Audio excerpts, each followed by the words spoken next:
moi c'est JB et je vais vous parler de ce qu'est la phrase. Une phrase, c'est quoi?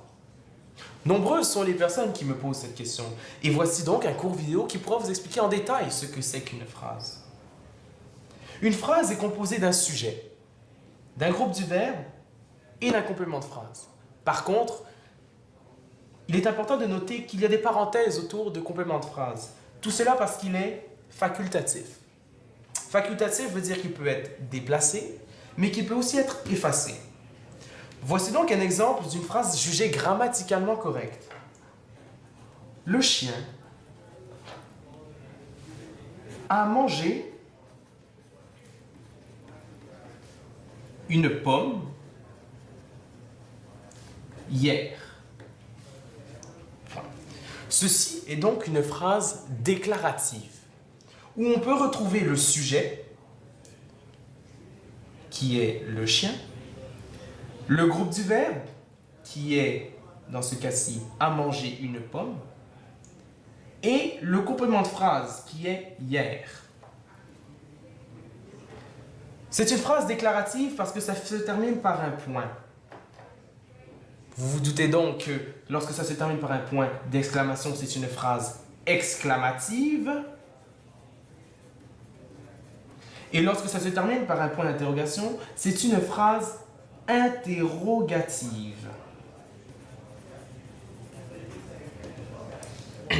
Bon, pour retourner à cette phrase, le chien a mangé une pomme hier.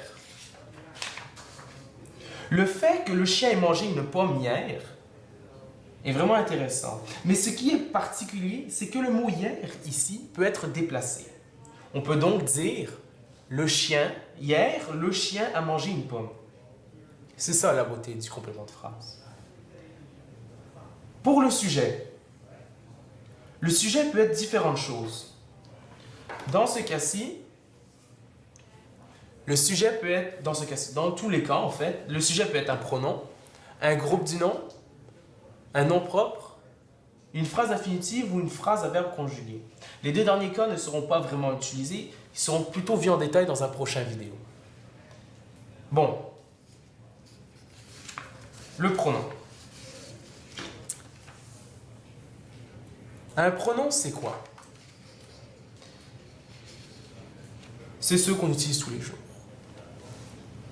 Je, tu, il, elle, on, nous, vous, il ou elle au pluriel. C'est tout simplement ça un pronom. Il peut être utilisé comme sujet de phrase, comme dans le cas par exemple, il a mangé une pomme. Il est le sujet. J'ai mangé une pomme, je est le sujet. Le sujet peut aussi être caractérisé par un groupe du nom. Mais un groupe du nom, c'est quoi? Un groupe du nom a sensiblement la même structure que celle de la phrase. Elle est composée de 3 parties. D'un déterminant, d'un nom et d'un complément. Le complément, dans ce cas-ci, est encore une fois... Le complément, dans ce cas-ci, est encore une fois... Il peut être effacé, il est encore facultatif. Les compléments sont de différentes sortes. Ça peut être un adjectif, un groupe adverbial, un groupe prépositionnel, une subordonnée relative.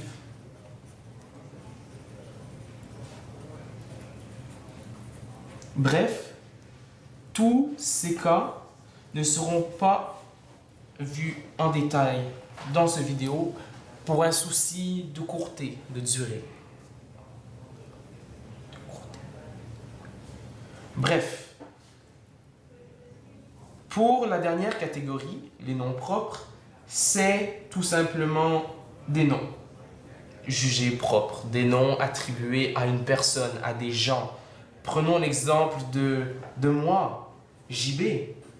Dans ce cas-ci, c'est considéré comme un nom propre.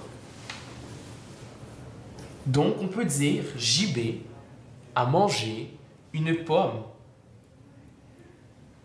Et c'est ça, la beauté de la phrase.